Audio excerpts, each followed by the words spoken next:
জয় জগন্নাথ। নমস্কার বন্ধুরা। আজ উল্টো রথ।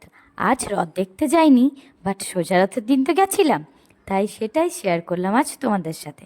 দেখো, আমরা চলে এসেছি।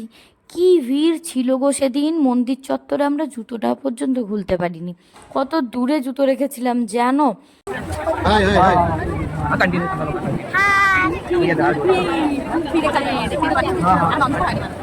তাই দেখো আমরা এখন কোথায়, এখন আমরা লাইনে দাঁড়িয়ে আছি। কি ভিড় হয়েছে গো। আমরা লাস্ট ইয়ার জন্মাষ্টমীতে এসেছিলাম, বাট এত ভিড় ছিল না জানো। দেখো এখানে আমাদের ছেলে তোমাদের সবাইকে হাই বলছে। এবার আমরা মন্দির চত্বরে চলে এসেছি। একবার মন্দিরটা দেখো, চোখ দুটো জুড়িয়ে যাবে। আর ভগবানের দিকে তাকিয়ে দেখলে তো তুমি আর কথা বলার অবস্থায় থাকবে না, এতটাই সুন্দর সাজিয়েছিল। যেরকম মন্দির সাজিয়েছে সেরকমই ভগবানকে এত সুন্দর করে সাজিয়েছে। আর সত্যিকারের ফুল দিয়ে সাজিয়েছে, কোনো প্লাস্টিকের ফুল না, যার জন্য এতটা সুন্দর লাগছে। যেরকম সুন্দর দেখতে লাগছে ঠিক সেই রকম সুন্দর গন্ধে না পুরো মন্দিরটা ভরে গেছে। এখানে পুরো সন্ধ্যা কীর্তন হচ্ছে, হরে কৃষ্ণ হরে রাম কৃষ্ণ নাম, কৃষ্ণের আরও গান। তোমরা একটু শোনো, দেখো তোমাদেরও খুব ভালো লাগবে।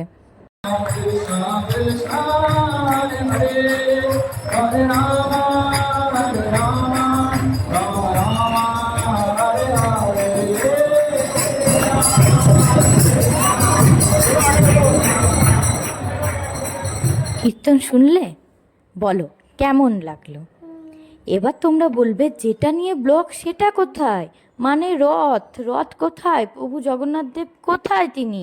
আমরা রথ দেখতে গেছিলাম বিকেলবেলা, বাট এত ভিড়ের জন্য দুপুরবেলা রথ বেরিয়ে গেছে 2:30টার সময়। তাহলে আমরা কি করে রথের দেখা পাবো, কিভাবে প্রভু জগন্নাথের দেখা পাবো। সেই জন্য আমরা তার দেখা পাইনি। আবার রথ ঘুরে আসবে ঠিক রাত 9টা থেকে 10টার মধ্যে এরকম সময়। তো আমরা এতক্ষণ ছিলাম না, তাই আমাদের আর প্রভু জগন্নাথ দেবের দেখা হয়নি। তো আমরা এখানেই ঘুরছিলাম, এখানে অনেকক্ষণ কীর্তন হচ্ছিলো। এই দেখো আমার ছেলে গান শুনছে, কীর্তন করছে। আমরাও এখানে বসেছিলাম, বসে বসে অনেকক্ষণ গান শুনলাম, কীর্তন দেখলাম। তারপর আমাদের বেরোনোর ছিল, সেই জন্য আমরা বেরিয়ে গেলাম ওখান থেকে। এখানে আমরা মন্দির চত্বরে একটু ঘোরাঘুরি করছিলাম। দেখো এখানে ফটো তুলছে বলে ও এইভাবেই আমাকে হামুদি দিল দুটো। এখানে গাছটা দেখছিলাম, কি সুন্দর কালার করা, দেখো তোমরা। এই দেখো ওকে ফটো তুলবো বললেই ও আমাকে ধরে হামু দিতে শুরু করে। এবার ফটো তুমি যেভাবে তুলবে তোলো। এবার আমরা বেরিয়ে যাচ্ছি মন্দির থেকে। আমাদের একটু ওই যে সাইকেল কেনার আছে, বাবুর জন্য সাইকেলটা একটা কিনেছি, তোমরা তো দেখেছো। তো ওই সাইকেলটা কেনার জন্য আমরা তাড়াতাড়ি বেরিয়ে গেলাম। অনেক দূরে খুলেছে, ওই জন্য যাচ্ছি এখন বলে নিয়ে। রাস্তা খুব সুন্দর, পরিষ্কার পরিচ্ছন্ন রাস্তা। দেখো এই যে আমি ঘেমে অবস্থা খারাপ হয়েছে, কি গরম বলা যায় না, এতটাই গরম। তো দেখা হচ্ছে আমরা চলে এলাম 9টার সময়, ঠাকুর আসবে 9টার সময়। আবার এখন মোটামুটি 8টা 10-15 আছে। তো ছেলেটাকে নিয়ে সাইকেলটা কিনতে যাবো, সেই জন্য আমরা বেরিয়ে গেলাম। 9টায় বলছে, 9টায় আসবে, কি পারফেক্ট কত টাইম ঠিক জানা নেই। তো আসছি, আবার দেখাবে। দাঁড়া জুতো চলে এসেছি, এখানে আমরা জুতো রেখেছি। এই যে আমরা সাইকেলের দোকানে চলে এসেছি, সাইকেল কেনা কমপ্লিট, সাইকেল চালানো হচ্ছে এখন রাস্তাতে। এবার সাইকেলটাকে নিয়ে যাওয়ার জন্য একটা টোটোর জন্য আমরা ওয়েট করছিলাম। তো সামনে একটা ফুচকার দোকান ছিল, ভাবলাম একটু ফুচকা খেয়ে নিই।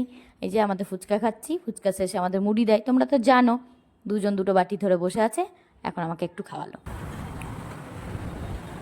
আমাকে খাই দিল, দুজন দুটো ধরে বসে আছে বাটি, আমাকে খাই দিল।